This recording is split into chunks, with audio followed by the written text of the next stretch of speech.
Sim, Sim? apareceu. Legal. Eu vou colocar do modo apresentação. Tem o doutor Silvio Joela, eu arrumo você.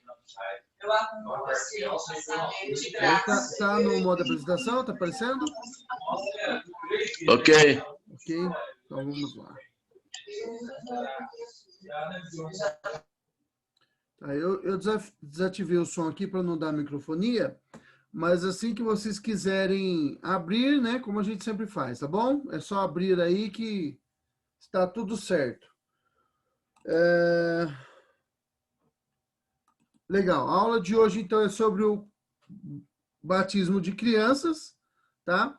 Essa aula é importante porque nós estamos ainda retomando, ainda lidando com a questão do batismo, mas o batismo infantil, o batismo de crianças, ou pedobatismo, tá? Ele é uma das partes, essa questão do batismo infantil é uma das particularidades da nossa denominação, tá? Da Igreja Presbiteriana do Brasil. A maioria das igrejas não adota a questão do batismo infantil. Então, uma vez que vocês estão ingressando na nossa igreja, alguns já estão aqui, já são da igreja há algum tempo, mas para quem está ingressando na igreja, por que que a nossa igreja adota a questão do batismo infantil? Então, nós vamos ver isso hoje. Não é por batizar, existe uma razão para isso, tá? E aí é sobre essa razão que nós vamos conversar esta manhã. Eu vou fazer uma oração para nós começarmos, e aí a gente já engrena aqui na nossa aula, tá? Senhor, nós te agradecemos por essa manhã que estamos aqui, diante de ti, da tua presença, que é santa. Ó Pai, fica conosco nesses momentos de aprendizado e que iremos meditar mais um pouco na tua palavra, meditar no teu ensino. Senhor Deus, aprender um pouco mais sobre nossa igreja e ajuda-nos a compreender as coisas que serão ministradas aqui e a mim para ministrar essa aula, Pai. Fica conosco, é o que eu te peço, no nome santo de Jesus, teu Filho, nosso Senhor e Salvador. Amém. Então, a nossa aula é a aula de número 10, né, do nosso livro para catecúmenos, a primeira parte da aula. Semana que vem, nós teremos, se Deus nos permitir, a segunda aula. Aí deixa eu já passar um aviso para vocês. Se eu não me engano, mas eu posso confirmar agora, nós teremos um dia aí em setembro, acho que é o segundo domingo de setembro, nós teremos o Dia da Igreja Perseguida. O Dia da Igreja Perseguida uma atividade da nossa Secretaria de Apoio Missionário, da SAM. Nesse dia nós teremos aula em classe única. Esse é um trabalho que a SAM faz todos os anos, né? Sempre as aulas são em classe única, no dia do DIP, né? Dia da Igreja Perseguida. Só que normalmente esse evento é presencial, né? Esse ano nós teremos aula em classes. Eu estou conversando com vocês aqui, estou olhando a mensagem aqui que eu recebi do pessoal da sala. Vai ser dia 13/9. É isso mesmo. Sem ser domingo que vem, no próximo domingo. Então, daqui 2 domingos, daqui 15 dias. Então, nós teremos o dia da Igreja Perseguida. Aí, nesse dia, nós não teremos aula do catecúmenos. A Sam pediu para eu ministrar essa aula. Mesmo que não fosse eu a pessoa que fosse ministrar, essa aula ela é uma aula em classe única, tá? Se Deus permitir, eu aceitei o convite, eu vou ministrar essa aula. Então, assim, nós teremos a escola dominical, será pelo Zoom também, mas todo mundo da igreja está convidado para participar. Então, nós teremos aí um número maior de pessoas participando, espero. Mas não vai ser do assunto das nossas lições, tá bom? Então, nós teremos uma interrupção aí da lição. Mas não tem problema, porque nós estamos aí dentro do nosso cronograma aí, está tranquilo, tá? então, nós encerraremos domingo que vem essa aula do batismo de crianças, e aí nós teremos, então, uma interrupção por um domingo, e depois nós pegaremos aí as 3 últimas lições, tá? As 3 últimas lições vão tratar da ceia do Senhor, da questão do dízimo e da questão das últimas coisas, tá? A vida depois dessa vida. Então, a lição 11, ceia, lição 12, dízimo e oferta, lição 13, a vida depois dessa vida, aí é questão de escatologia bíblica, nossas últimas lições. Então, nós teremos aí 6 domingos depois do DIP, nós teremos 6 domingos aí tratando das últimas questões, se Deus assim nos permitir, tá bom? Vamos lá para a nossa aula aqui, então. A nossa leitura em classe está em Atos, capítulo 2, versículo 39. Um versículo só da nossa aula de hoje. Atos 2, o Atos 2, o capítulo 2 de Atos é o que trata da descida do Espírito Santo. Versículo 39, está falando lá dos primeiros, né, daquela multidão que foi convertida no dia de Pentecoste. Versículo 39 diz assim, vou ler para vocês. Pois para vós outros é a promessa, para vossos filhos e para todos que ainda estão longe, isto é, para quantos o Senhor, nosso Deus, chamar. Tá bom? Então, esse é o texto que dá subsídio para a nossa aula de hoje. Deixa eu dar uma olhadinha aqui no WhatsApp, ver se tem alguém aí perdido. A Daniele. A Daniele está avisando o Tarcísio que ela está tentando entrar. Dá uma olhadinha lá no grupo do Catecúmenos, mas ela está com bastante dificuldade, tá? A internet dela está ruim. Ela pediu aqui a entrada aqui, eu aceitei, mas ela está com internet ruim, a conexão, então pode ser que ela fique caindo. Danilo também entrou agora. Beleza. Deixa eu só gravar um áudio aqui para a Daniela aqui, tá? Daniela, eu não sei se você conseguiu entrar, se está boa a conexão, mas eu já avisei o Tarcísio da sua dificuldade. Eu aceitei você aqui agora, mas se acontecer de você cair, você quiser tentar entrando, continuar entrando, eu vou te aceitando e a gente vê aí. Depois, qualquer coisa, a aula vai ficar disponível no YouTube, tá bom? Um abraço, até mais para você e para o Saulo. Vamos lá. Continuando aqui, então, com a nossa aula. Leitura de Atos 2:39 nós já fizemos. Eu quero começar aqui tratando da questão do batismo, batismo de forma geral, pela Confissão de Fé de Westminster. Eu não tinha lido esse capítulo, né, o capítulo 28 da Confissão, nas aulas sobre o batismo, porque eu sabia que nós teríamos essa aula e eu faria, para não ter que ficar lendo toda hora, a mesma coisa, eu deixei para ler agora, tá bom? Então, vamos lá. O que a Confissão de Fé diz a respeito do batismo? O batismo é um sacramento, nós já vimos o que é um sacramento, né? Do Novo Testamento, um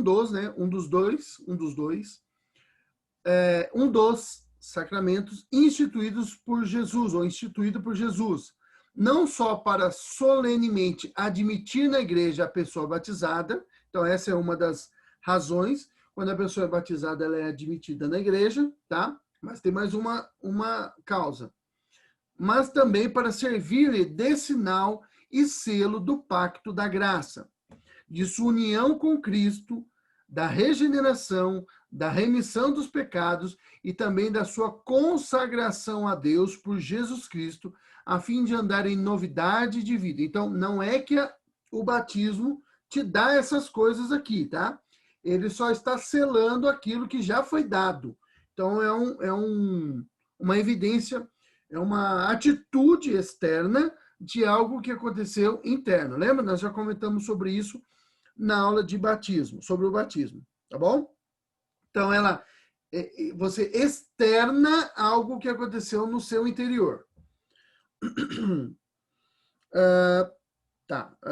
A fim de viver em novidade de vida. Esse sacramento, segundo a ordenação de Cristo, há de continuar em sua igreja até ao fim do mundo, tá bom? Então, conforme a ordem de Cristo, o batismo é uma prática que tem que ser observada, que tem que ser cumprida, enquanto a igreja estiver aqui na Terra. Tá bom? Então, enquanto a igreja estiver aqui na Terra, ela deve obedecer, praticar o batismo. Tá certo? Bom, aqui embaixo estão os textos que subsidiam essa declaração aqui, que dão sustento para essa declaração. Eu não vou lê-los, mas eu vou enviar depois para vocês o PowerPoint, vocês podem estar conferindo lá as leituras bíblicas. Recomendo, inclusive, que eu faça, tá bom? Próximo slide aí, vamos lá. Ainda na confissão de fé, tá bom? Aquele que eu li há pouco é o primeiro caput, né, se nós formos dizer assim, do capítulo 28, né, o primeiro inciso aí, desculpa. O inciso 4, tá, o ponto 4, diz o seguinte: não só os que professam a sua fé em Cristo e obediência a Ele, mas os filhos de pais crentes, embora só um deles seja, devem ser batizados. Então, esse ponto 6 aqui, ponto 4, ele é o que fala do batismo infantil, tá? Da nossa confissão de fé. Ele diz, então, que não só aqueles que professam a fé, né, os adultos, mas os filhos, as crianças, tá? Devem ser batizadas. Bom? Aí tem uns textos bíblicos aqui que vão dar sustento para essa declaração, tá? Ponto 5. Posto que seja grande pecado desprezar ou negligenciar esta ordenança, contudo, a graça e a salvação não se acham tão inseparavelmente ligadas com ela que sem ela ninguém possa ser regenerado e salvo, o que sejam indubitavelmente regenerados todos os que são batizados. Então, o que esse ponto 5 está dizendo? Ele está dizendo aquilo que a gente fala de forma mais simples, é o seguinte: batismo não salva, tá bom? Então, assim, embora seja pecado você não se batizar, não quer dizer que o fato de você não estar batizado, você não está salvo. Então, o batismo não traz salvação, tá bom? Isso é importante você ter em mente. Mas e se eu não tiver tempo de ser batizado? E se eu morrer sem ser batizado? Você não quer dizer que você vai... A salvação não está tão ligado a ele, inseparavelmente ligado, como diz ali, né? Que se você não for batizado, você não será salvo. Não é isso. O batismo não tem esse poder de salvar, tá? O batismo, ele se você não obedecer à ordem de Cristo, é pecado, tá? Mas se nós, para sermos salvos, devemos deixar de pecar, então ninguém será salvo, porque todos pecam, tá bom? João fala a respeito disso, ele fala assim: se dissermos que não temos cometido pecado, fazemos Deus mentiroso e não há salvação em nós, tá bom? Então, assim, se nós dissermos que não temos cometido pecado, não é nem que nós nunca pecamos, que nós não temos cometido pecado, então a gente não está salvo. Porque se eu falo assim, não, eu vou chegar a um ponto que eu não vou pecar mais, você está sendo presunçoso demais, cara. Você está se superestimando, ou seja, você está estimando-se demais, tá bom? Todos pecamos, tá? E todos nós cometemos pecado e o tempo todo, tá bom? Todos os dias, de uma forma ou de outra, você peca, tá? Legal até aí? Vamos prosseguir aqui. Introdução. Deus fez tudo perfeito. Quando criou Adão, ele primeiramente tornou o planeta habitável para que o homem pudesse viver. Você já reparou nisso, irmãos?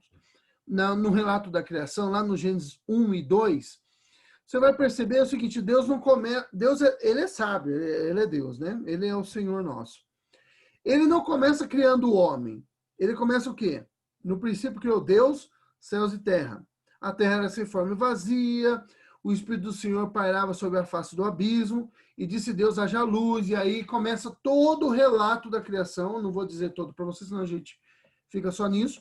Mas aí ele vai separando a terra do mar, aí ele vai gerando as luminárias, ele vai mandando, ordenando que haja erva no solo, ele vai ordenando que surjam os animais.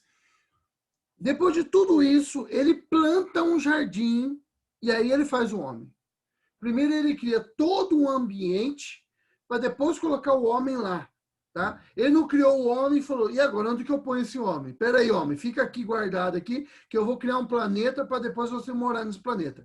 Não, ele cria todo o sistema, todo o planeta, todo o universo primeiro, para que o homem possa viver nesse universo. Deus faz tudo de forma perfeita. Estava nos seus planos isso, tá?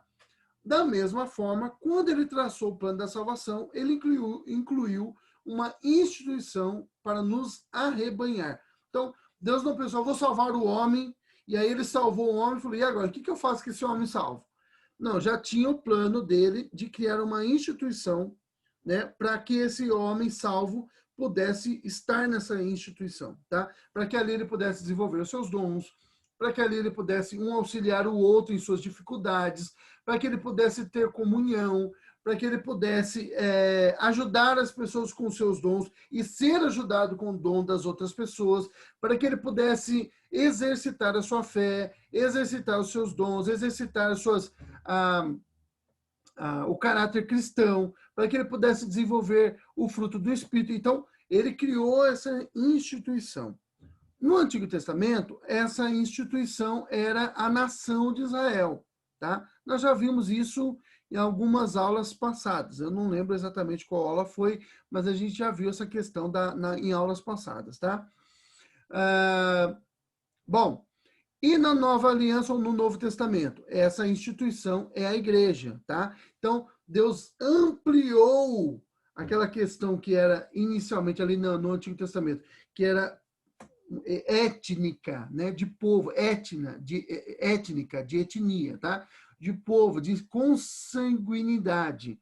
Isso foi ampliado e agora abrange povos de toda raça, tribo e nações, tá? É o mesmo povo, Deus só tem um povo. No Antigo Testamento esse povo era a nação de Israel.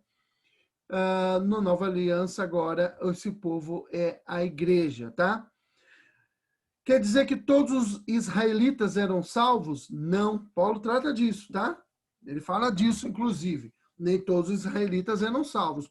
Como, da mesma forma, nem todo mundo que está na igreja é salvo de fato. Tá bom? Tanto é que nós já vimos isso quando nós falamos da igreja. Eu acho que foi até nessa aula que nós falamos a respeito daquilo que eu tinha comentado atrás aí. Nós vimos no que diz respeito à igreja. Nós falamos dessa questão da igreja invisível, né? Que são os eleitos de Deus em todas as eras, tá bom? Então, Deus, ele instituiu ele criou uma instituição para que ele pudesse arrebanhar o seu povo. Essa instituição, na Nova Aliança, agora, no tempo que vivemos, é a igreja, tá? Vamos lá. Inclusive, se o israelita hoje, para ser salvo, ele precisa estar na igreja. Ele não é salvo só por ser nação de Israel, né? Por ser israelense. Ele precisa ser convertido, ele precisa ser salvo e ele precisa estar numa igreja, tá? Uma igreja não precisa ser igreja como a gente pensa, né? Um grupo de pessoas ali é uma igreja, tá bom? Vamos lá. Situação espiritual das crianças. Primeira coisa que nós precisamos entender é que as crianças herdaram a culpa de Adão, portanto já nascem pecadoras, tá? Então, veja só, toda criança já nasce com a culpa do pecado, a culpa está nela. Nós somos herdeiros de Adão e nós somos pecadores porque nascemos em pecado. Davi fala disso, né? Nasci em pecado e em pecado me concebeu a minha mãe. Tá? Em iniquidade fui formado, melhor dizendo, e em pecado me concebeu a minha mãe. Então, o ser humano já nasce pecador. Isso é bastante importante, porque da mesma forma que nós herdamos o pecado de Adão, nós herdamos a justiça de Cristo quando cremos nele. Tá? Então, da mesma forma que acontece. Da mesma forma que nascidos em Adão, nós herdamos o pecado, somos pecadores porque nascemos em Adão, somos descendência de Adão. Da mesma forma, nós herdamos a justiça de Cristo porque nós nascemos em Cristo.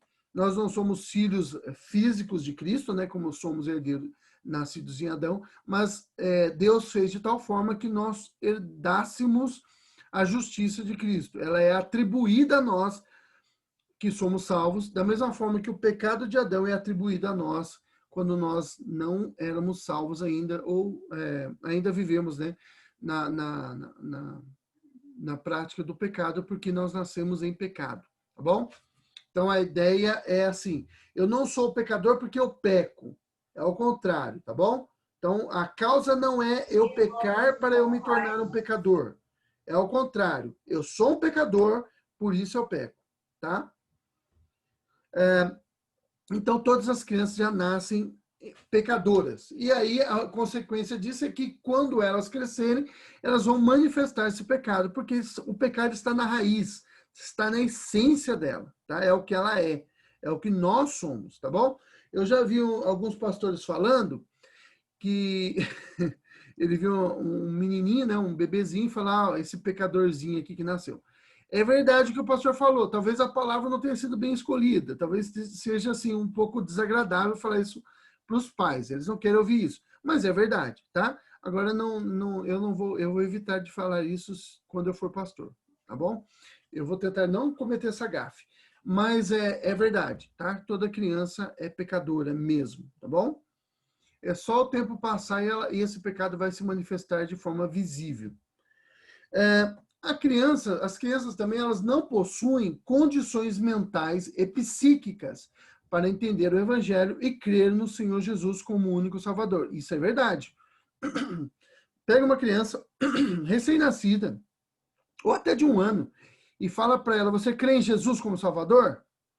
Ela não vai nem entender o que você está falando. Tá? Eu já vi um pastor uma vez, ele fez isso de forma didática, né? Ele pegou uma criança e perguntou para ela, você crê em Jesus como Salvador?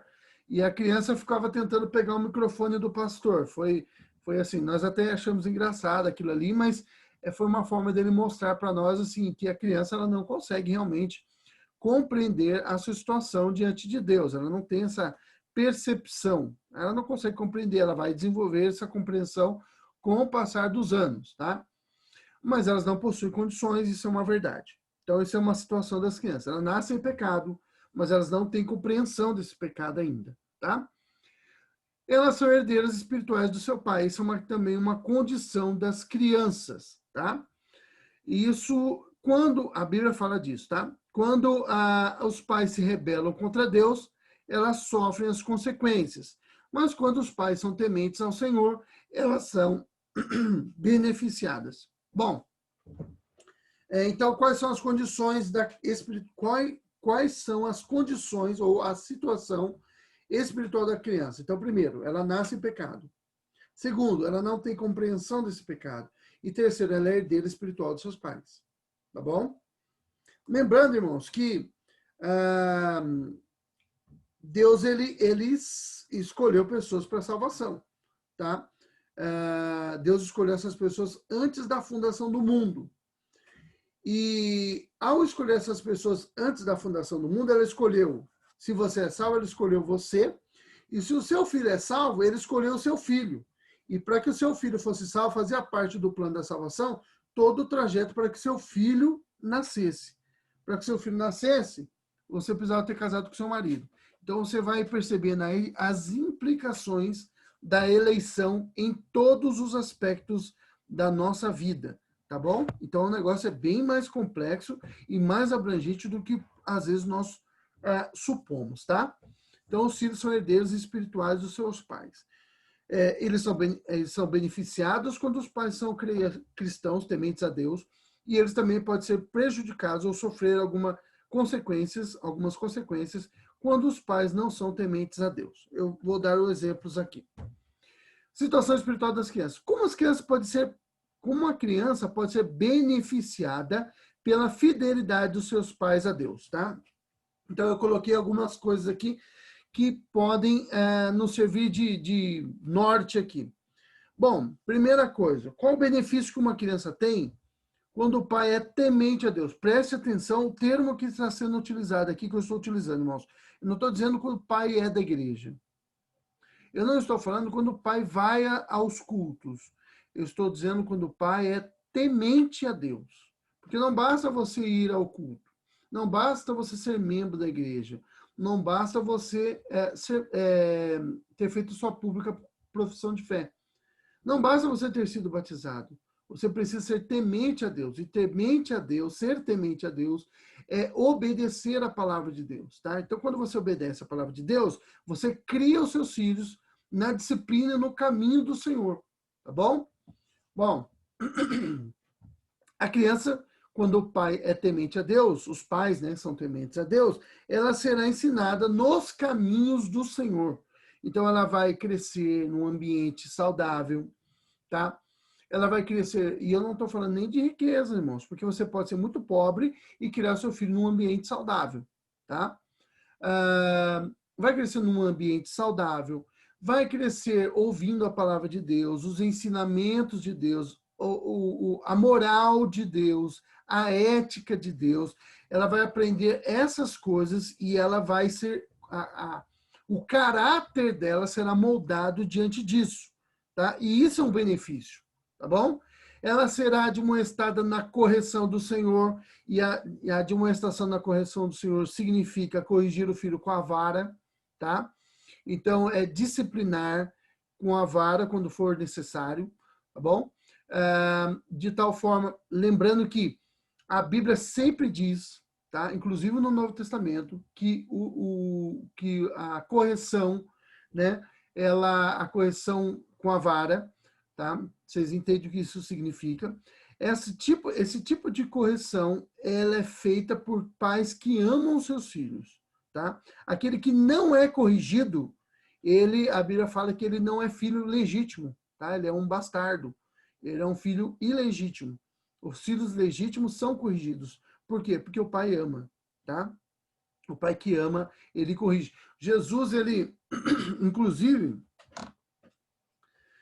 ele diz que ele corrige e açoita a todos aqueles a quem ele ama, tá bom? Então, vejam, o negócio é sério. Se eu não me engano, está em Hebreus 12. Vamos achar aqui. Hebreus 12. Se não for Hebreus 12, eu fico devendo para vocês, tá? E depois eu passo, porque aí senão fica aqui procurando, e aí a gente... É isso mesmo, Hebreus 12, 6. Olha o que diz aqui, ó. Vou ler para vocês. Hebreus, capítulo 12, versículo 6, diz assim, ó. Porque o Senhor corrige a quem ama e açoita a todo filho a quem recebe. Tá? Versículo 7. É para a disciplina que perseverais. Deus vos trata como filhos, pois que filho há que o pai não corrige? Tá? Mas se estáis sem correção, de que todos se têm tornado participantes, logo sois bastardos e não filhos. Então, eu não vou continuar lendo aqui, mas você pode ler em casa. Então, filhos que não são corrigidos, e a correção ali pelo andar ali dos versos, você tem que compreender, né, pela uma boa hermenêutica do texto, a correção é a correção do açoite, tá? Correção da vara, tá? Então, o próprio Jesus se coloca como nosso Pai nesse texto, e ele fala que ele açoita a todos a quem ele ama, tá bom? Então, um filho cujos pais são tementes a Deus são admoestados na disciplina do Senhor, na correção do Senhor, tá? Então, é ser ensinado no caminho do Senhor, e quando essa criança começa a se distanciar do caminho, ele é corrigido o seu caminho pelos pais. Isso é um benefício, tá? Esse menino vai crescer sabendo limites, ele vai crescer sabendo respeitar os outros, ele vai crescer sabendo respeitar o pai e a mãe, ele vai crescer sabendo respeitar limites, respeitar a propriedade alheia, ele vai crescer sabendo respeitar o sexo oposto, o marido depois, ou a mulher depois, e ele crescerá sabendo respeitar o Senhor da vida deles, a Deus, tá bom? Quer dizer que esse menino não vai se desviar? Não, não quer dizer isso. Quer dizer que ele foi beneficiado com isso, tá bom? Não crescerá em um ambiente de vícios, tá? Filhos de pais tementes a Deus, tá? Crentes de fato, porque você pode ser crente nominal, né? Ter nome de crente e não ser crente de fato, bom? Mas filhos de pais tementes a Deus, eles vão crescer num ambiente fora de vícios, tá? Não vão aprender pelo menos não em casa, tá? E quando for lhes apresentado, eles vão saber como rejeitar, tá bom? Os vícios. Vícios de bebida, vícios de cigarro, vícios em gerais, drogas e tudo mais, tá bom? Quando Deus abençoa sua família, ele se beneficia dessas bênçãos. Então, quando Deus abençoa, Deus não é obrigado a abençoar, mas ele tem prazer em abençoar, e às vezes ele abençoa. Quando ele abençoa essa família de pais tementes, o filho também ele é beneficiado, tá? Então, esse é um dos benefícios. Dentre outros benefícios, muitos, tá? Bom, isso não significa que os filhos de pais salvos estarão automaticamente salvos, tá? Nós vamos ver isso na próxima aula, não hoje, tá bom? No domingo que vem. Assim fica de vontade de vocês quererem saber um pouco mais da próxima aula. Quem sabe serve de incentivo para a próxima aula. Também, o fato de uma pessoa crescer em um lar de pais não tementes a Deus, isso vai ter algumas consequências, mas isso não significa que essa criança, ao crescer, ou em algum momento da vida, ela não será salva. Não tem nada a ver isso, tá bom? Até porque, talvez, alguns de vocês que estão aqui me ouvindo, vocês estão assistindo a aula hoje, os seus pais não tenham sido cristãos e hoje você é um cristão, tá bom? Hoje você é temente a Deus e tudo mais. Não quer dizer nada disso, tá? Não é garantias, mas você teria sido, você talvez reconheça isso, que você teria sido muito mais abençoado se tivesse tido crescido num lar cristão, né? Tido um encontro com Cristo mais recente na vida, alguns vícios que você teve, algumas desilusões, alguns sofrimentos que você passou. Se você tivesse crescido num lar cristão, você não teria passado por eles, tá? Mas isso coisas que não estão, não quer dizer que você, eu estou dizendo isso para afirmar que não quer dizer que uma pessoa que não cresceu em lar cristão não está salva, tá? Ela pode ser salva, não de não estar salva, mas ela pode ser salva também, tá? Vamos lá, seguindo aqui. Deu para entender aí, pessoal? Tá conseguindo entender? Faz um joinha. Sim, joinha, beleza, então. Vamos lá, seguindo aqui com a nossa aula. Opa, peraí. O batismo e a circuncisão. Só voltar o slide de novo, só para ter certeza que eu estou no caminho certo. Isso mesmo. O batismo e a circuncisão. Em outras aulas nós já vimos isso, tá? Mas é sempre bom lembrar. O batismo, ele substitui a circuncisão, tá? A circuncisão era uma prática do Antigo Testamento, uma prática criada, instituída, né, por Deus, ordenada por Deus na época de Abraão, ou seja, alguns anos antes de Moisés, por volta de 400 anos antes de Moisés, tá? Mas que foi ratificada na lei, tá? Lá na lei que foi dada para Moisés 400 anos depois. Então, já era um procedimento esperado, exigido dos descendentes de Abraão, mas que às vezes era negligenciado pelos descendentes de Abraão, de tal forma que Deus colocou lá na lei, era obrigatório, tá? E se não cumprisse, você estava sob as sanções, né, dessa lei, tá? As crianças do Antigo Testamento, no caso aí os meninos, tá? Somente os meninos recebiam o sinal do pacto na carne. Pessoal, a gente já falou sobre isso, mas é sempre bom lembrar, tá? Pacto, aliança, esses termos você precisa se acostumar com eles. São termos que a gente utiliza muito, tá? Um sinônimo para isso seria um acordo, tá? Um acordo que foi feito entre Deus e e Abraão, tá? E os seus descendentes. Ao aderir o acordo, quando Abraão aderiu ao acordo, os seus descendentes ficaram obrigados a obedecer esse acordo. E o acordo foi feito antes de que os seus descendentes nascessem, tá? Quando foi ordenado a circuncisão, Abraão só tinha um filho, mas o acordo já tinha sido feito atrás, tá? Antes. Ele tinha um filho chamado Ismael, que era o filho dele com a escrava, com Agar, mas Isaac não tinha nascido ainda. Quando Isaac nasceu, ele recebeu o sinal, tá? O sinal do pacto. Qual era o sinal do pacto? A circuncisão. Circuncisão é aquilo que a gente chama hoje em dia de operação de fimose. Só os meninos passam por isso, tá? As meninas não têm fimose, óbvio, mas elas não sofriam também esse tipo de operação. Por quê? Porque uma operação desse tipo numa menina, né, algo semelhante, lógico, né, respeitando aí a questão anatômica de ambos, de meninos e meninas, as meninas não têm falo, eles teriam que fazer qualquer tipo de corte no órgão sexual feminino resultaria numa mutilação grave, tá? Então as meninas elas eram poupadas desse sinal, tá? Então era uma forma de poupá-las do sinal, tá? E o sinal previa o derramar do sangue. Então o sinal do pacto previa derramar de sangue.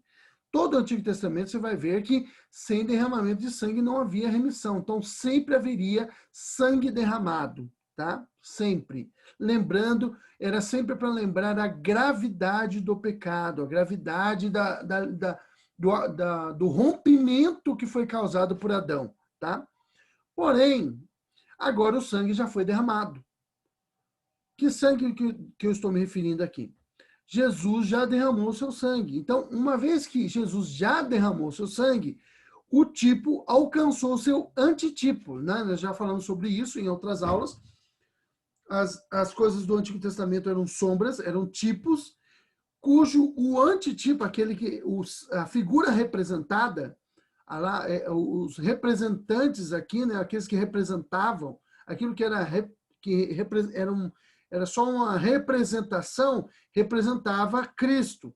Uma vez que o antitipo, ou seja, o verdadeiro, já foi manifesto, ou foi manifestado, então o antitipo perdeu a sua causa, não precisa mais dela, porque Jesus já derramou o seu sangue. E uma vez que o sangue já foi derramado, o sangue verdadeiro, o sangue legítimo, o cordeiro já morreu de fato, então não precisa mais que o sangue seja derramado. É por isso que nós não fazemos mais, pelo menos não da forma que era feita, né? Alguns meninos ainda fazem, mas é uma necessidade fisiológica, uma necessidade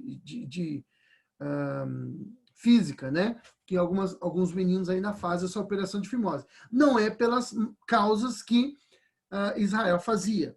Tanto é, irmãos, que assim, muita gente imagina que somente Israel fazia a circuncisão no mundo antigo. Isso não é verdade. Sabe por quê? Alguns povos também faziam a circuncisão. Eu vou falar aqui, tentar falar da melhor forma possível, tá bom? No ato sexual, eu acho que aqui os mais novos aqui, pelo menos, já tiveram aula de ciência sobre isso, tá? No ato sexual, o homem ele pode passar algumas doenças para a mulher, tá? Porque fica na pele, né, que protege ali a extremidade superior do falo, né, a glande ou glade, fica resíduos de sujeira, de urina e outras coisas.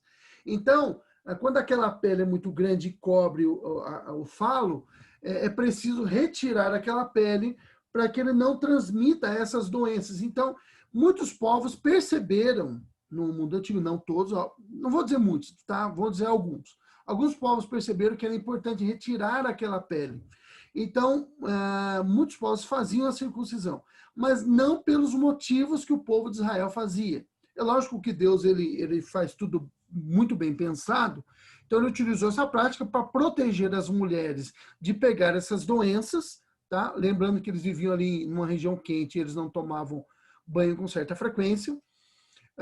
Então, para proteger as mulheres dessa doença, Deus já instituiu a circuncisão e ela tinha um caráter religioso. Os outros povos faziam por questão de higiene apenas, por questão de saúde, não pelos motivos que Israel fazia, tá?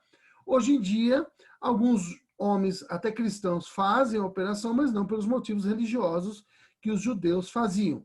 Embora judeus ainda façam, até hoje, por motivos religiosos, tá? Eu espero que essa explicação toda de voltas que eu dei tenha sido claro, tenha ficado claro para vocês aí, tá bom? Qualquer coisa, abre o microfone e pergunta, ou então manda aí no bate-papo, tá bom? Bem, sem a necessidade do derramar do sangue, uma vez que ele já foi cumprido, né, o sangue já foi derramado, o selo do novo pacto é o batismo. Então, agora na nova aliança, ou no Novo Testamento, o selo é o batismo e não mais a circuncisão, tá? Bem, vamos lá. Batismo e circuncisão. Na antiga aliança, a circuncisão tinha um caráter hereditário, sanguíneo, tá? Só eram incluídos na aliança os nascidos israelitas ou comprados escravos que deviam ser circuncidados ao 8º dia, embora esse procedimento pudesse ser aplicado após esse período. Então vamos lá, vamos devagar aqui. Na antiga aliança, a circuncisão era o símbolo do povo de Deus, tá bom? Se você pertencia ao povo de Deus, então você era circuncidado ali entre os israelitas. Havia um caráter hereditário, tá, na participação do povo de Deus. O povo de Deus era uma nação, tá? Haviam fronteiras para esse povo, haviam limites, fronteiras não só geográficas, mas fronteiras no sentido de até onde, limites, tá? Até onde esse povo, da abrangência desse povo de Deus, era a nação de Israel. Escravos comprados por israelitas também deveriam ser circuncidados. Então, esses escravos passavam a ter, embora fossem considerados, não eram cidadãos, não tinham direito de cidadania, eles eram incluídos na aliança por serem escravos de israelitas. Quando a circuncisão deveria ser aplicada? Ao 8º dia. Tá? Então, a criança nasceu, 8 dias depois do seu nascimento, ela era cortada a pele do seu prepúcio. Tá? A circuncisão era aplicada, era feita a operação de fimose ao 8º dia. Era um negócio bem rudimentar, embora eles soubessem afiar, né, pedras e lâminas para fazer isso, mas veja, não tinham os mecanismos que nós temos hoje de higiene, enfim, de bisturi, essas coisas todas higienizadas. Eles higienizavam com álcool, né, com vinho quente, essas coisas, tá? Mas, não, enfim, cumpria a finalidade, mas não era tão higiênico quanto nós cuidamos hoje, tá? Mas acontecia ao 8º dia. Mas, para aqueles que já eram, por exemplo, o escravo foi comprado lá com 30 anos, ele seria circuncidado com 30 anos. Foi comprado com 12 anos, seria circuncidado aos 12 anos. Se a pessoa nasceu, ela teria que ser circuncidada ao 8º dia. Se ela é incluída ali, depois do 8º dia, ela seria circuncidada assim que tivesse o tempo hábil para isso, tá? Aconteceu, não foram poucas vezes, tá? Do povo de Israel não ter sido circuncidado e as pessoas terem que se circuncidar depois de velhas, tá bom? Então eu vou ler aqui 2 textos bíblicos para vocês. O primeiro deles está em Gênesis, capítulo 17. Você pode abrir aí, acompanhar na sua Bíblia, mas eu vou ler para você, tá bom? Gênesis, capítulo 17, deixa eu ver como nós estamos de tempo aí. Não, estamos bem. Gênesis, capítulo 17, versículos de 9 a 14. É uma leitura um pouco grande, mas está dentro do nosso cronograma aqui. Gênesis 17, de 9 a 14. Vou ler para você.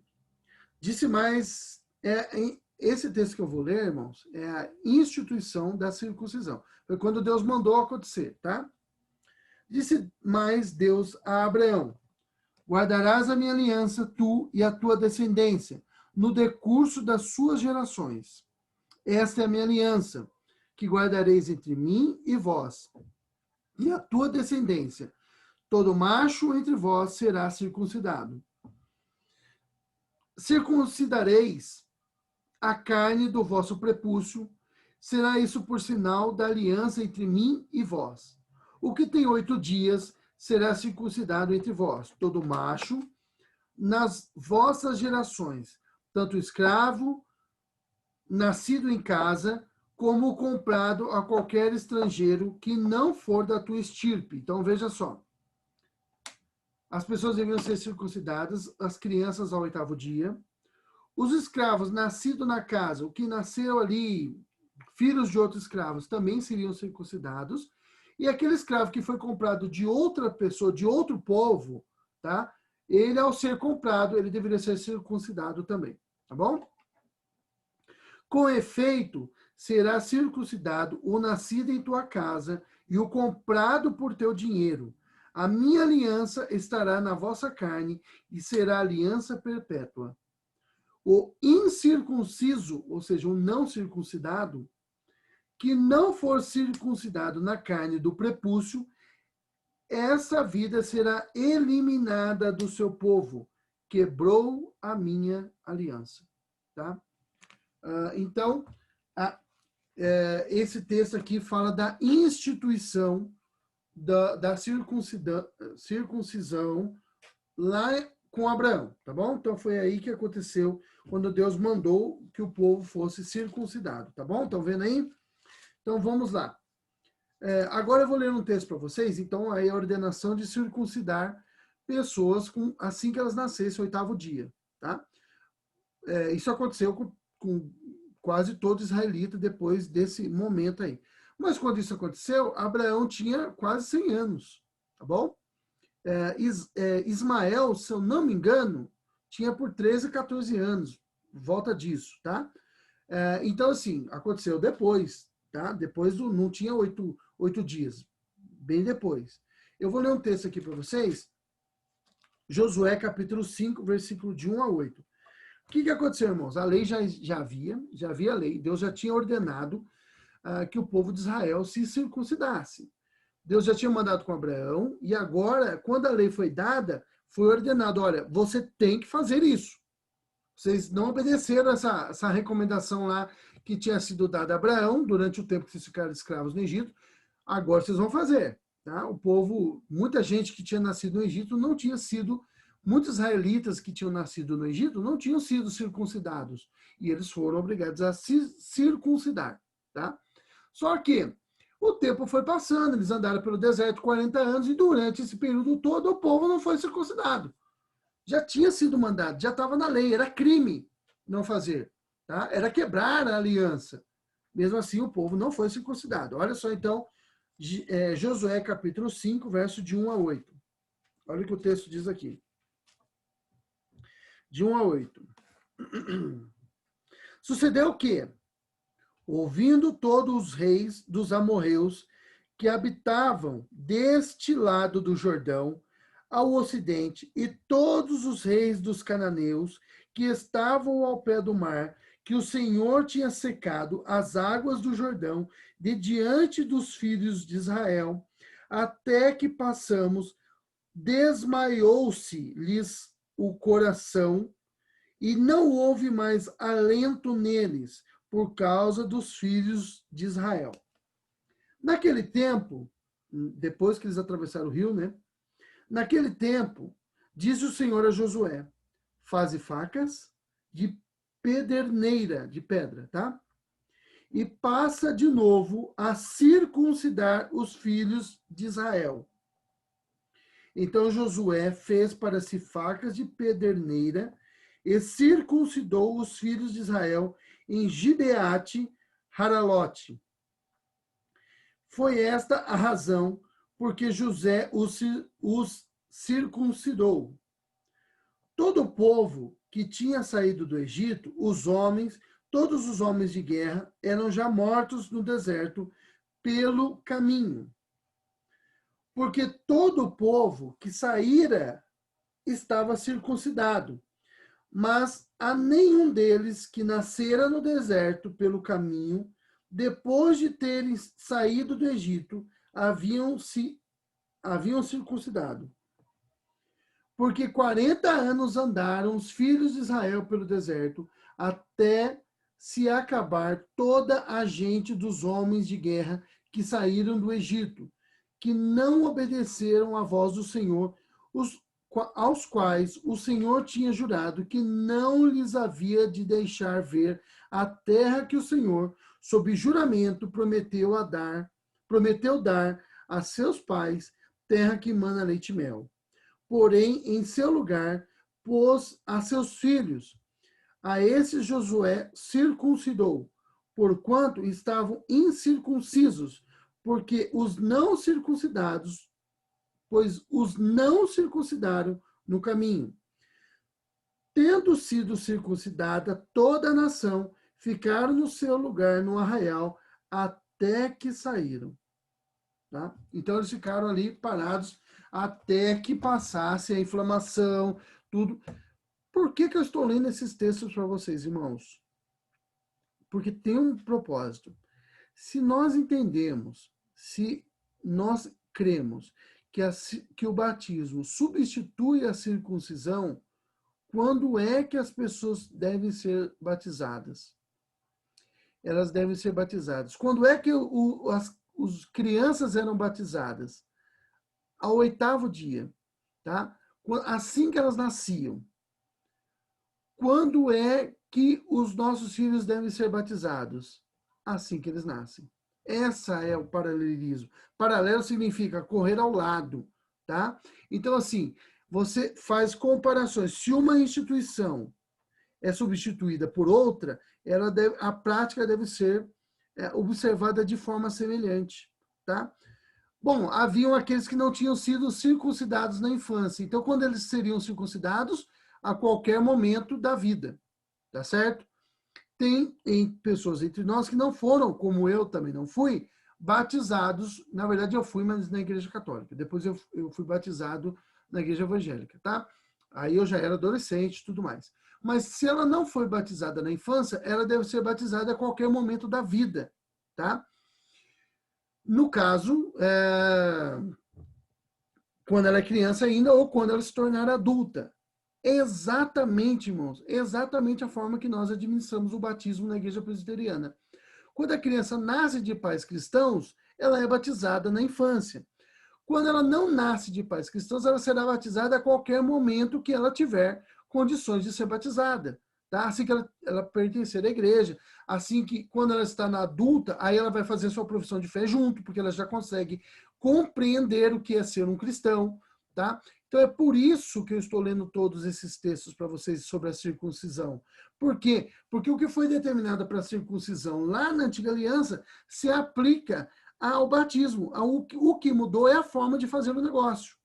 Tá? Você não vai mais cortar a pele de ninguém. Você só vai colocar água. Foi colocado, o elemento mudou, tá? Mas os requisitos ainda continuam sendo os mesmos, tá bom? É isso que algumas pessoas não conseguem compreender com relação ao batismo na igreja presbiteriana, do pedobatismo. Eles acreditam que a pessoa precisa crer para ser batizada. Aí a gente chama de credobatismo. Tá? Então ele precisa crer para ser batizado. Mas o bebezinho lá no Antigo Israel não precisava crer em Deus para ser, circuncidado. Ele era circuncidado mesmo antes de entender quem seria o Deus dele, tá? O que significava aquele ato todo, tá bom? E as meninas? Bom, nós falamos aí que era feito a circuncisão nos meninos. E as meninas? Bem, as meninas eram representadas por um homem sempre, tá? No Antigo Testamento. Se solteiras, pelo pai ou algum parente masculino, quando casadas, pelo marido, tá bom? Então, as meninas, as mulheres, elas eram sempre representadas pelo sexo masculino mais próximo a ela, tá? Qualquer parente masculino dela, pai, um tio, um vô, entendeu, pai? É o vô que vai fazer essa função. Ele representa, a menina está representada por ele, tá? Quando casa, pelo marido, tá bom? Por isso que havia aquele procedimento assim de uma mulher lá no antigo Israel. Quando ela casava com um rapaz e ele morria, antes de dar um filho para ela, essa mulher, algum parente deveria redimi-la, tá? E tá na lei. E assim, o irmão deveria redimi-la, mas na história de Ruth, por exemplo, você vê que o termo ali, irmão, não significava somente irmão, irmão mesmo. Por exemplo, eu tenho 2 irmãos, Murilo e Emílio. Não significava que, isso é lá no Antigo Testamento, tá? Vai com calma aí, pessoal. No Novo Testamento a coisa é diferente, tá bom? Na Nova Aliança é diferente. Isso era uma coisa para Israel, tá? Muitos povos faziam isso também. Muitos povos antigos faziam isso. Mas era assim, algum parente mais próximo deveria casar com essa moça, tá bom? Era o direito dela. E aí você vê que na história de Boaz, o irmão não precisava ser irmão. O Boaz, ele era um parente próximo da Ruth. E ele a redimiu, ele casou com ela, tá bom? É lógico que ele gostou disso, porque ele gostou da Ruth. Mas era uma obrigação que nem sempre era muito boa. Se você vê na história de Jacó, e olha, note, Jacó nada. Judá é o filho de Jacó. Judá viveu antes da lei, tá? Judá viveu antes da lei, mas na época de Judá, antes que a lei viesse, já havia essa prática de que ao morrer o filho, ao morrer o marido, algum irmão deveria redimi-la. E no caso ali da história de Judá, se vocês forem ler depois o livro de Gênesis, vocês vão ver que Judá, uma certa mulher casou com um dos filhos de Judá e ele morreu sem dar filhos para ela. O irmão dele teve que casar com ela e os filhos dele, e os filhos que ele tivesse com essa mulher, não seriam contados como filhos dele, seriam contados como filho do irmão que morreu. Olha que coisa interessante, né? E aí ele não quis dar filhos para ela porque o filho não ia ser dele e ele não quis. E aí diz que Deus o matou por causa disso. E aí veio o irmão e aconteceu a mesma coisa, outro irmão aconteceu uma coisa, e aí voltou um filho. Aí Judá pensou, essa mulher é viúva negra. Os maridos dela morrem tudo, não vou fazer isso não. E aí aconteceu uma história assim, veja, ali é uma narrativa, tá? E a narrativa, lembre-se que em narrativas bíblicas não há juízo de valor. Existem coisas muito ruins que acontecem em narrativas e não está dizendo porque está na Bíblia que aquilo é certo. Mas a mulher enganou, se eu não me engano o nome dela é Tamar, enganou o Judá e ela acabou tendo um filho dele, tá? E aí, inclusive, Deus de alguma forma redimiu esse menino, e esse menino, filho da Tamar, ele é ancestral de Jesus, ancestral de Davi, do rei Davi, e ancestral do próprio Jesus. Quando Jesus nasceu da descendência desse filho da Tamar. Olha que coisa interessante, tá bom? O filho foi contado como filho de Judá, tá? Porque era filho dele mesmo, tá bom? Então vamos lá. Então as meninas eram representadas por alguém do sexo masculino. Importante isso, irmãos, a questão de feminismo não existe aí não, tá? Esse critério não existe no mundo antigo. Outra coisa, não era questão apenas de machismo, como algumas podem presumir. A questão da cidadania ser contada pelo masculino é porque atrelado ao conceito de cidadania está o conceito de defesa do Estado. Então, era um dever do homem, tá? Era um dever do homem macho, tá? Defender a nação. As mulheres eram poupadas dessa obrigação, da luta, da guerra, tá? E isso elas nunca reclamaram disso, tá bom? Elas eram poupadas. É o dever do homem proteger a mulher. É um direito da mulher ser protegida pelo homem, tá bom? A igreja entende assim até hoje, tá? Então, atrelado ao conceito de cidadania estava o direito e a obrigação de defender o Estado. As mulheres, como elas não iam para a guerra, elas não eram contadas como cidadãs, tá bom? Então elas eram protegidas pelo homem mais próximo a ela, tá? Esse é o conceito, é nisso que está baseado o conceito de cidadania de todos os povos do mundo antigo, tá? A defesa do Estado. Povos onde as mulheres podiam se alistar no exército e guerrear, esses povos, a mulher tinha direito de voto, tá bom? Porque se ela não pode ir para a guerra, ela não pode votar para mandar outro no lugar dela. É nisso que estava baseado, inclusive, o conceito de democracia em Atenas, tá? Então, só para vocês saberem aí um pano de fundo histórico. E embora Israel não tenha nada a ver com Atenas, eu só dei o exemplo aí porque é de lá que surge, em Atenas, que surge a democracia. Mas Israel seguiu o mesmo procedimento. O homem luta, é ele que deve proteger a mulher, tá bom? E o Estado. Seguindo aí. Na Nova Aliança. Na Nova Aliança, o valor consanguíneo, ou seja, de hereditariedade, não é só de derramar sangue, tá? Não é disso que eu estou falando. Estou falando de questão de hereditariedade, de nação, de etnia, tá? Foi abolido. Hoje você não é povo de Deus porque você nasce num determinado país, tá bom? É porque você creu em Cristo. Foi abolido e agora foram incluídas pessoas de todas as raças, tribos e nações. Dessa forma, todos, tanto homens quanto mulheres, podem receber o batismo, até porque, ao receber o batismo, nenhum órgão da mulher será mutilado, tá? Nem do homem também. E os homens agradecem muito aí a beneficência de Deus aí, a bondade e a misericórdia do Senhor de nos poupar da faca, tá bom?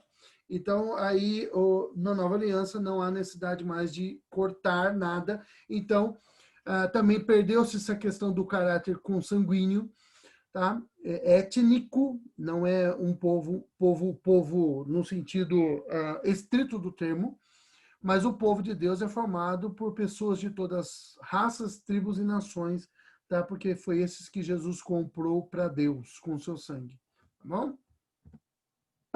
Algumas questões que podem surgir no que diz respeito a situação das crianças, tá? Ou melhor, desculpa, a questão do batismo, como substituição da circuncisão. Nós estamos falando aí de que o batismo ele substituiu a circuncisão, mas, por exemplo, Jesus e os apóstolos foram circuncidados e batizados. Ué, eles participaram de 2 rituais que significam a mesma coisa? Sim, tá? Por quê? Porque aquele período, eu já falei para vocês em outras aulas, era um período de transição, tá? Você está ali, final da Antiga Aliança, final do Antigo Testamento, né, da era dos profetas e da lei, e início do tempo da Nova Aliança, do Evangelho, das boas notícias. Então, naquele momento de transição entre uma coisa e outra, tanto é que Jesus falou que os profetas profetizaram até João Batista. João Batista foi contemporâneo de Jesus. Ele tinha alguns meses, ele era alguns meses mais velho que Jesus, 6 meses mais velho. 6 meses mais velho do que Jesus apenas, tá? Então, eles são contemporâneos, viveram na mesma época. João, final da Antiga Aliança, Jesus que daria início à Nova Aliança. Então, eles estão ali no período de transição, tá? Então, é por isso que tanto apóstolos como Jesus participaram tanto do batismo como da circuncisão. Jesus não precisava tê-lo feito. Lembrando que o batismo de João não é um batismo cristão, tá? Era o batismo de João, era um outro tipo de batismo. Ele simbolizava Jesus que batizaria com o Espírito Santo. Ele falou isso, tá? Eu vos batizo com água, mas o que vem depois de mim é mais poderoso que eu e vos batizará com o Espírito Santo e com fogo. O fogo não é do batismo do Espírito Santo, o fogo é do juízo, tá? Porque ali a leitura, ali vocês têm que fazer um paralelismo de ideias, porque ele está falando, Deus já tem na mão a pá e a eira, e ele limpa, né, a palha e joga ela no fogo, tá? A palha era aqueles que não seriam salvos. Então, Espírito Santo para aqueles que serão salvos, juízo de fogo ardente para aqueles que estão perdidos, tá bom? O mesmo aconteceu também com relação à Páscoa, tá? Lembra, as pessoas normalmente falam assim, ó, na última ceia, irmãos, a última ceia nós estaremos com Cristo na glória. Aquela não foi a última ceia. Quando você lê lá 1 Coríntios 11, versículo 23 em diante, que fala da ceia, ou o relato de Lucas sobre a ceia, aquela não é a última ceia, aquela é a primeira ceia. Foi a última Páscoa, tá? Então, assim, naquele dia, eles celebraram a Páscoa, ou seja, o que era comer a Páscoa? Era comer o cordeiro, tá? As ervas amargosas e tudo mais. Depois disso, depois de ter comido a Páscoa, desculpa, aí que eles cearam. Aí eles fizeram o quê? Aí Jesus pegou o pão e, tendo partido diante deles, disse: esse pão é o meu corpo, que é partido por vós, fazer isso em memória de mim. Semelhantemente, depois de cear, tomou o cálice, dizendo: esse cálice é o Novo Testamento, é o sangue da nova aliança, fazer isso todas as vezes que bebedes em memória de mim. Tá? Então, eles comeram a Páscoa e no mesmo dia eles celebraram a primeira ceia. Então, tá vendo? Por quê? Aquela questão da transição ali entre as duas alianças, tá? Então, foi por isso que eles foram circuncidados e depois foram batizados, tá certo? Vamos lá. Situação das crianças. Uma questão que normalmente surge, tá? Com relação ao batismo das crianças. Ou melhor, não é nem com o batismo das crianças, uma pergunta que normalmente surge com relação às crianças que nascem. Eu estou abordando aqui essa questão, irmãos, mas por quê? Porque no livro, na minha edição do livro, o autor trata, a minha edição é uma edição mais antiga que a edição de vocês, tá? A minha edição trata dessa questão da criança que morre antes de crer. Lembra? Nós vimos a situação da criança.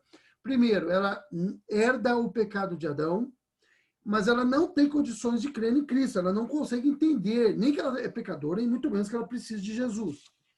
Mas a minha sétima edição, de vocês, eu nem sei qual edição é, mas a minha edição de 2008, a de vocês é bem mais recente do que a minha. E na edição de vocês, ele não trata dessa questão, mas ele faz a pergunta. Então, eu preciso explicar para que vocês possam responder a pergunta depois no livro, tá? Então, vamos lá. Qual é a pergunta? Do jeito que está no livro, eu não sei, tá? Porque eu não fiz a pergunta igual a do livro ali. Eu posso até ler para vocês, mas eu fiz a pergunta de forma diferente. Qual é a situação das crianças natimortas? Essa aí é a pergunta que eu estou fazendo para vocês, porque essa é a pergunta que vocês talvez se façam. Ou que morrem antes de desenvolverem uma capacidade de crer em Jesus como Salvador. No livro, a pergunta é a seguinte, eu acho que é até a primeira pergunta, quer ver? Deixa eu abrir aqui. É a pergunta 2. Qual o destino da alma das crianças que morrem na infância? Por quê? Então, ele pergunta, mas você não tem como responder. Por quê? Porque não está no livro, tá? Então, eu estou fazendo uma pergunta aqui que talvez você se faça. E a criança que morreu antes de crer em Cristo? Tá? Antes de dizer, Senhor, eu creio no Senhor. Antes dela fazer aquela declaração verbal, ou se ela não pode falar, mas pelo menos ela crê na sua mente. Levando em consideração aquilo que Paulo fala, né? Porque no coração se crê para o arrependimento e com a boca se faz a profissão ali para a salvação. Mas e o mudo? Sempre alguém pergunta, mas e o mudo? Ele creu no coração dele, não vai falar, mas ele creu no coração dele, isso que importa. Tá? Mas e a criança? Bom, essa é uma questão bastante delicada. Você pode pensar que não, mas tá bom? O reverendo Adão Carlos do Nascimento, que é o autor aqui do nosso livro, tá? Ele diz o seguinte, ele acredita que as crianças são salvas, tá bom? Para ele, essa é a resposta da pergunta lá, da pergunta 2. As crianças que morrem na infância são salvas, independentemente da situação espiritual de seus pais. Elas são regeneradas e salvas por Cristo. Pessoal, essa é a compreensão de muitos cristãos, mas tem gente que não pensa assim, tá? E eu entendo porque eles não pensam assim. Mas é uma questão muito complicada e é uma questão que não vale a pena a discussão dela. Tem gente que pensa assim, não, se Deus não permitiu que ela tivesse compreensão para crer, é porque Deus não queria que ela fosse salva. Calvinistas, tá? Alguns calvinistas pensam assim, tá bom? Nós somos calvinistas, nem todo calvinista pensa assim, mas alguns calvinistas pensam assim, tá? Eu já vi o reverendo Augusto Nicodemos respondendo muito parecido com aquilo que o reverendo Adão Carlos do Nascimento respondeu. Então, ele pensa igual, tá? Já vi também o reverendo Lopes também. Ai, Jesus, fugiu o nome dele agora, mas ele também responde no mesmo caminho, tá? Eita, não vou lembrar o nome dele, mas ele prega na televisão. Alguém lembra aí? Hernandes Dias Lopes. Isso, obrigado, Tarcísio. O Hernandes, ele também responde na mesma direção, tá? Irmãos, se você perguntar bem, o que você pensa, Diogo? Eu penso que a mesma coisa, tá bom? Eu penso que Deus, ele salva essas crianças que morreram antes de terem natimortas, mas não só os natimortos, né? Criança que morreu e já nasceu, mas que morreu antes de ter tempo de crer, não teve tempo de ter uma compreensão do evangelho. Eu acredito que essas pessoas são salvas, tá? A Bíblia não trata do assunto. Esse é o problema, tá? A Bíblia não é específica ao tratar do assunto, tá bom? Então, por ela não falar, eu adoto a seguinte posição, irmão. Se a Bíblia não falou, então, onde a Bíblia se cala, eu não devo especular. Então, se ela não especulou, se ela não tratou, eu não especulo, tá bom? Essa eu acredito que seja uma posição bastante apropriada. E eu acredito que Deus salva essas crianças aí, tá bom? Respaldo bíblico? Não temos. Por quê? Porque a Bíblia não trata do assunto. E ela não tratou por quê? Porque ela não quis. Porque Deus fala o que ele quer, tá? Ele é soberano. Mas essa é a resposta que alguns... Mas vocês vão encontrar algumas pessoas, tá? Dentro do movimento... alguns pastores presbiterianos que podem discordar dessa opinião minha aí, tá? Respeito, entendo porque eles discordam, mas eu discordo deles, tá? Eu respeito o porquê eles discordam, mas não a opinião deles. A gente normalmente fala, né, e erradamente, não respeita a sua opinião. Você não respeita nada. Se você respeitasse a opinião do cara, você pegaria ela para você. Você respeita o direito dele ter uma opinião diferente da sua, não a opinião em si, tá? Respeito o direito deles de ter uma opinião diferente, mas não a opinião em si. Renata, você levantou a mão, pode abrir aí e falar. Oi, Diogo. Bom dia, irmãos. Bom dia, Diogo. Bom dia. Só queria compartilhar um pensamento a respeito desse tema, porque realmente eu concordo com você. Aquilo que a Bíblia se cala, eu também prefiro não opinar muito. Mas eu fiz um curso, né, de evangelismo para crianças da APEC e, lógico, né, a instituição é batista, né, e eles têm uma preocupação muito grande em evangelizar crianças no evangelismo de crianças, porque eles têm esse pensamento, que se a criança falecer sem receber Jesus como Salvador, ela realmente, ela pode estar condenada, né? É um pensamento que eles têm, então eles têm essa preocupação, né? O que eu penso é que isso é um pensamento meu, tá, irmãos? Que a Bíblia diz que nós fomos escolhidos antes da fundação do mundo. Então, nós, como calvinistas, nós cremos na eleição dos santos. Então, eu creio que aquela criança que veio a nascer e o nome dela já está inscrito no livro da vida, ela é salva. É o que eu penso, como pensamento assim voltado para o calvinismo, né? Eu creio que é isso, mas não para gerar nenhuma polêmica, apenas para dar a minha participação, ok? Obrigada. Isso mesmo. Essa é a forma de pensar mesmo inclusive do reverendo Augusto Nicodemos, e eu concordo com ele. eu talvez não concorde com essa parte que ele fala assim, ó, independentemente da situação espiritual dos seus pais. Eu acho que Deus salva aqueles que são eleitos, né? Se aquela criança se Deus quis salvar aquela criança, então ele a salvou. Se Deus não quis salvar, ele não salva. Não quer dizer, eu acho que nem todas as crianças que morreram são salvas, tá? Mas eu acho que aqueles que Deus quis salvar, ele a salvou. Mas eu também não sei nem se aqueles que estão adultos são salvos, então a minha opinião a respeito das crianças não é diferente da opinião que eu tenho a respeito dos adultos. No caso dos adultos, a gente ainda pode tentar ver o fruto e pelo fruto conhecer a árvore. No caso da criança, a gente não tem como, né? Ela não teve tempo de manifestar o fruto. Interessante esse comentário da Renata, que assim, eu sei de calvinistas que pensam que criança, quando morre sem ter aquele tempo de maturidade para crer, não estão salvos. Mas eu não sabia que haviam também arminianos que pensassem assim. Então, tem arminianos também então, que pensam assim. Tá? Eu não imaginava que talvez houvesse entre eles. Então, mas essa é uma opinião, eu entendo porque eles pensam assim, mas eu não penso assim. Eu penso que aqueles a quem Deus quis salvar, independente da idade, eles foram salvos, tá? A mesma coisa se aplica a pessoas incapazes, né? Tem gente que é mentalmente incapaz, e eu acredito que esses podem ser salvos ou não, tá? Podem ser salvos ou não, dependendo da vontade de Deus de salvar aquela pessoa. Beleza? Irmãos, nosso tempo se esgotou, espero que tenha deixado clara aí a questão do batismo. Nós vamos tratar disso na aula que vem ainda, então a minha intenção não é esgotar o assunto nem com as duas aulas, mas pelo menos dar para vocês explicar para vocês de onde se baseia, onde está alicerçada essa prática presbiteriana de batismo de crianças, tá bom?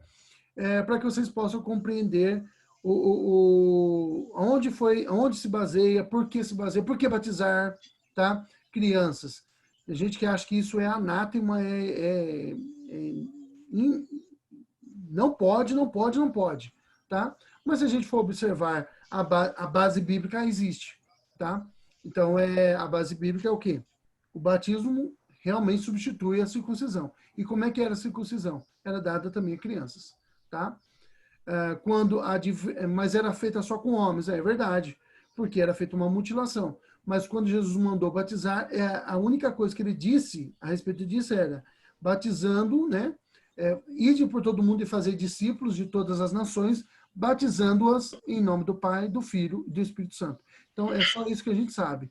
Devem ser batizados em nome do Pai, do Filho e do Espírito Santo. Todos, tá bom? Homens e mulheres, tá? Pessoal, Deus abençoe vocês. 11h37, concluímos aí a nossa aula, né? Acabaram os slides. Eu vou interromper aqui a nossa compartilhar de tela. Interromper aqui o compartilhamento, nós vamos nos ver. Deus abençoe aí o Danilo Fusarro, o Guilherme, eu vou ler aqui na minha ordem, tá? Que está aparecendo para mim aqui, o Danilo Fusarro, o Guilherme, a Gorete, Renata, Ana Carla, Danilo. Danilo, parabéns, você vai fazer aniversário, acho que é amanhã, né? Danilo Dávila. É isso mesmo? Isso, amanhã. Amanhã, parabéns, Deus te abençoe, viu? É amanhã, dia 31. 39 anos? Quase, hein? 38. 38? Rapaz, você é novinho demais. Deus abençoe você. Esse dia eu tava com 18, pô. Olha só, eu também. Obrigado. Estou com 40. Deus abençoe. O Cláudio que eu estou vendo aqui, a Vitória, a Silvia, a Daniele, que eu imagino que esteja junto com o Saulo. Deus abençoe vocês, tá? Eu não estou vendo mais ninguém. Se tiver mais alguém aqui na nossa tela, eu acho que é isso mesmo, tá bom? Deus abençoe. Um ótimo domingo para todos. Eu vou pedir para quem aqui? Renata, você ora por nós? Renata está indo? Aproveitar que a Renata falou, está com a mão erguida ali, ela ora. Eu oro sim, é que eu estava escrevendo. Você mandou uma mensagem aqui? Mandei. Ah, tá. Parabéns pro Danilo. Ó, Danilo, dá uma lida aí. Parabéns para o Danilo e agradeci a aula. Ah, beleza. Deus abençoe. Obrigado. Renata, Vamos você, orar, irmãos. ao terminar a sua oração, nós concluímos a nossa aula. Deus abençoe a todos, irmãos. Amém. Senhor Deus e maravilhoso Pai Celestial, nós te agradecemos, Senhor, por mais um dia de vida. Agradecemos, ó Deus bendito, por essa aula, Senhor, porque o Senhor tem nos capacitado no entendimento da Tua palavra, Senhor. Obrigado por alimentar as nossas vidas, Senhor, com a Tua palavra, que estejamos sempre firmes nela, Senhor, e sempre firmes no Senhor. Obrigado pela vida do Diogo, Senhor, obrigado pelo Tarcísio, por todos os irmãos que compartilham esta aula. Em nome de Jesus, amém. Amém. Irmão, só um minutinho. Tarcísio, você quer falar alguma coisa? O microfone. Obrigado, viu, Renata, por orar. Tá tudo certo, tudo tranquilo. Só fico preocupado com a ausência dos demais irmãos aí. Um grande Verdade. não esteve ausente hoje. E era uma Depois eu aula... coloco a vizinha lá, uma aula importante, né? É, E não pode deixar dúvida na hora da arguição lá com o conselho. verdade. E é um ponto assim, meio sensível, né? Porque trata de uma coisa que a nossa igreja tem de particular em relação às outras. Exatamente. Eu vou dar um toque lá para os faltosos. Se de repente teve algum outro motivo, né? A gente não sabe, né? É, Mas se não tem motivo, não há razão de dar, né? verdade. Irmãos, Deus abençoe. Um ótimo domingo a todos aí. Um abraço para todos vocês aí. Falou, Deus Tarcísio. abençoe. Falou, Deus abençoe bom a passeio todos. aí. Bom passeio. Falou, Obrigado. pessoal. Deus abençoe.